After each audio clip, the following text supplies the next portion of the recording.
Welcome to this podcast. This is all about understanding children's internal worlds through an approach that uses story stems. I'm your host, I'm Richard Cross, and I'm Director of Clinical Services at Five Rivers, and it's great to have Dr. Saul Hillman here from Anna Freud Centre. He's a Senior Research Fellow. Today we're going to be thinking about story stems and how they're used to understand children's worlds, attachment patterns and the impact of adversity. We'll focus on the Story STEM Assessment, or SSAP for short, and the research conducted by Dr. Hillman, Hodges and colleagues, including the work with looked after children at Five Rivers Childcare. So welcome, Saul. Good afternoon. Thank you for introducing me. I wonder if you could start off by introducing what the story stems are. Yes, absolutely.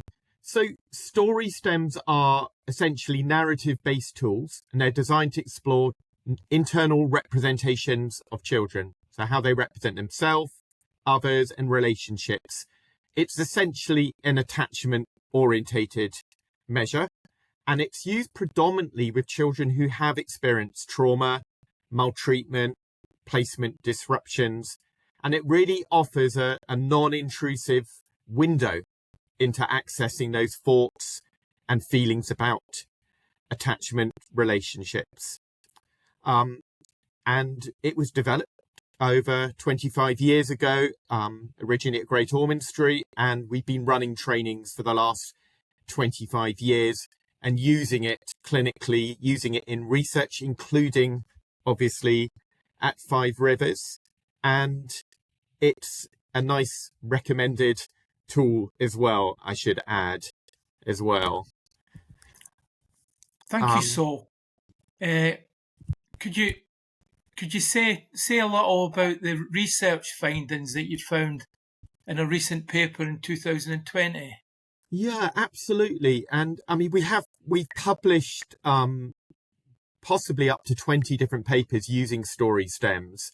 I think the one in 2020, which we conducted at Five Rivers, exploring attachment and internal representation in frontiers in psychology, it was a really important paper. It looked at a sample of children aged between 4 and 10 in foster and residential care, and it compared them with a matched group of children in the community population.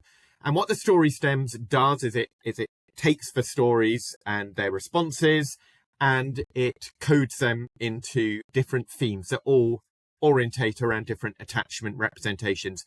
Our findings showed that the children in care sample had more disorganized representations, more avoidant responses, and more insecure representations. So adults were more negatively portrayed. So were children, while secure representations, so all the adults providing help, children seeking help, those were much lower. So everything was significantly different in the expected direction between the Five Rivers sample and our community sample. So I think that probably summarizes what came out of that paper. Thank you. So could you just say a little bit more for the audience, for those that don't know a lot about what the story stem sort of differences are between secure, avoidance, some of these things? How would that be helpful for, say, a fostering agency or maybe services that have got children that they're caring for in terms of residential childcare? How would that be helpful? Absolutely. And, it should be added that the story stems is with an age group where in the past we would only gather information from other informants because we wouldn't be interviewing children within that age range. So it really is it allows us to look at the sort of pre-conscious set of representations. So if we are able to glean from a child's set of stories that there's a huge amount of avoidance, stories being shut off, avoiding the conflict, for example, avoiding the fact it's a story about a child burning their hand, that's going to give carers and the network around that child huge amount of information about how maybe that child can be best supported to help sort of disconfirm some of those models.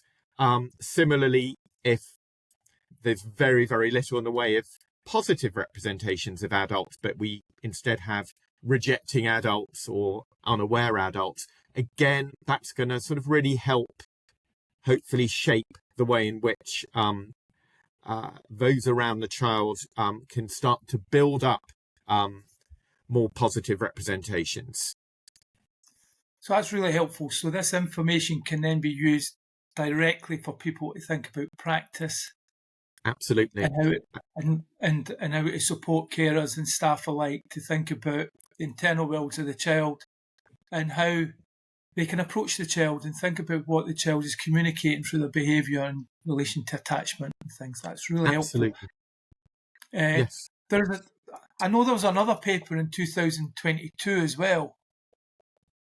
Yes, and absolutely. So the paper in 2022, which was published in a journal of child psychotherapy, it went further than the first paper, and it allowed us to look at a sample of 19 children over time, so from placement to 1 year on, in order to really explore what happens to children's internal representations over 1 year.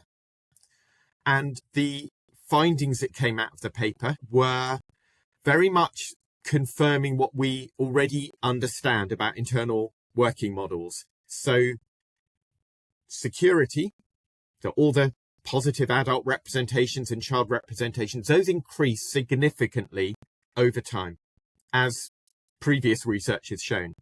All the defensive avoidance material, that went significantly down. So it was very encouraging. However, even though that really did suggest this reparative process was going on, some of the negative themes of the disorganization, whether it's the extreme aggression, the catastrophes, the child being endangered, that did diminish, but at a much slower rate. That again makes complete sense if we think about these children's adversities that they may have been exposed to for many years, possibly even up to sort of 7-8 years, and they've had 1 year in a new placement.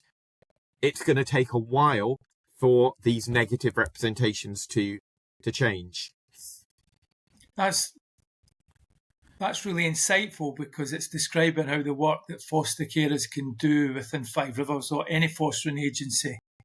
Absolutely. But it almost ties back to that very first response that you gave around using this information to help foster carers so they can understand the needs of the children better, can directly then support over time changes in levels of security. But some children are going to need much longer because of the levels of challenge and adversity they've sadly experienced in their early lives.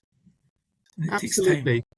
And I guess just one other thing to say about the story stems and how obviously that is fed back to the network, to the family. Even when a child tells a really disorganized and chaotic story, the nice thing about the story stems is it's usual that you'll be able to extract something which is positive, which isn't negative, that can be fed back, which may suggest, they are beginning to build up some sort of neutral or more positive internal representations.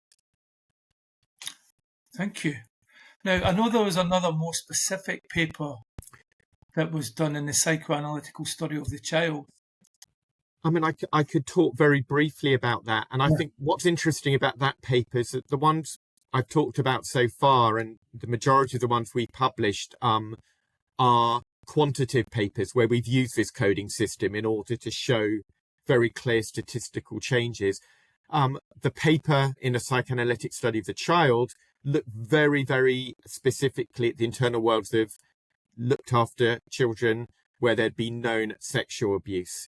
So we used the story stems, but we used it in a more qualitative way in order to really understand what was happening. And what came out was, in this very specific sample of sexually abused children, they showed the lowest levels of security, and they showed really much higher heightened defensive avoidance in comparison to the non-sexually abused, maltreated sample, and obviously in comparison to the community sample.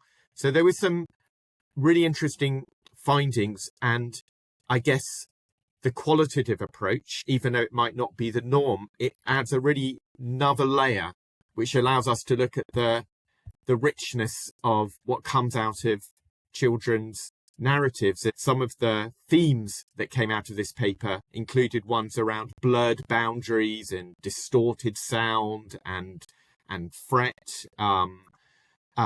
So it's another use of the story stems, is even though we can look at it in a very generalized way to look at patterns between groups over time, but we can also hone in a qualitative way to learn about what's salient. Thank you, Saul. So there's elements there about the richness, that really trying to think about the internal worlds of children, but having the story stems as a method, as an approach, which is very child-centered in my experience. Yes. I've never experienced a child not being comfortable with the administration of the SSAP because it's play-based. But just thinking about what is some of the common learnings across these papers, would you think? If people are listening here and they're thinking, this SSAP seems to be a very helpful approach to understanding children's internal worlds. What's some of the common learnings, would you think, across these papers? It's a good question, and I think you've stated some of the things already. I think it is child-centered, it's non-intrusive, and it's very rare for a child not to manage to feel engaged. We use a shortened version with 5 rivers, so it's 7 stories. It might take 30 minutes or less. It involves them listening to stories and enacting stories using figures and animals and props. So it's quite engaging. I think the common learning specifically from the papers are that the story stems can provide us with a lot of information about the child's internal world. The more concrete stuff, as well as the more nuanced learnings about internal representations. There are obviously measures out there like the adult attachment interview in a strange situation that are about classifications. So they do an assessment, and these extremely good measures will just give you a classification. The SSAP is more dimensional in that we provide us a profile of the child in terms of these different representations. And I think the learnings from these papers are that there's a lot of information, and it's very clearly a powerful measure to show the struggles of populations like the ones you work with, but also to show the progress, and which is not a straightforward linear trajectory. Thank you. I'm sitting as well thinking possibly lots of people that are maybe listening to this won't be clinicians, won't be actively involved in the psychological aspects. So I'm thinking, is there any implications in terms of like the use of this measure for if people were sitting in a seat of being a social worker or commissioner, or what's some of the positive implications about using the SSAP, do you think? I mean, as I said at the start, the SSAP it's an accredited tool. It's recommended by NICE, and I think the people who train up in the story stems who are accredited, they are able then to have a more robust measure that they can sometimes take along to clinical and court meetings, and have just a little bit more rigor behind it. I think it has many implications in terms of clinical practice. It can inform care planning, it can inform therapeutic interventions, and trainings. Policy-wise, of course, that's another whole area. If we think about placement stability, we think about trauma-informed care networks. So, I would like to think it has multiple implications that clinicians who often not familiar with research, and yes, it's a research informed tool, but it is predominantly used in a clinical world rather than in the sort of pure research world. Thank you for that, because those are all key areas that I think it's really helpful for people to hear the connection with improving placement stability, being able to help to focus therapeutic interventions, care planning, supporting foster carers understanding. Yeah, really, really key areas. So we're actually coming to the end of our time today. So is there anything you'd like to say to conclude, Saul? Thank you so much for your time this afternoon and coming on, but is there anything you'd like to conclude with? Thank you. I think we've probably covered everything. I mean, I think essentially the research to date, and I'm sure there will be far more research moving forward, particularly as we start to follow these children up over a longer period of time. I think it really highlights the challenges and the sort of reparative potential for looked after children, and really demonstrating that value of stable environments and the importance of ongoing assessments in order to really track many of those indicators which we wouldn't otherwise maybe have a huge amount of information on. Thank you. I'd just like to take this opportunity to thank Five Rivers, because Five Rivers is a social enterprise. If it wasn't for the organisation funding this research, we wouldn't have the opportunity to be able to start to understand more and more about the internal worlds of children. And I've got to thank you, Saul. You've been part of this journey with us for the last decade. Really putting research and development at the heart of the organisation. So thank you very much for your time today.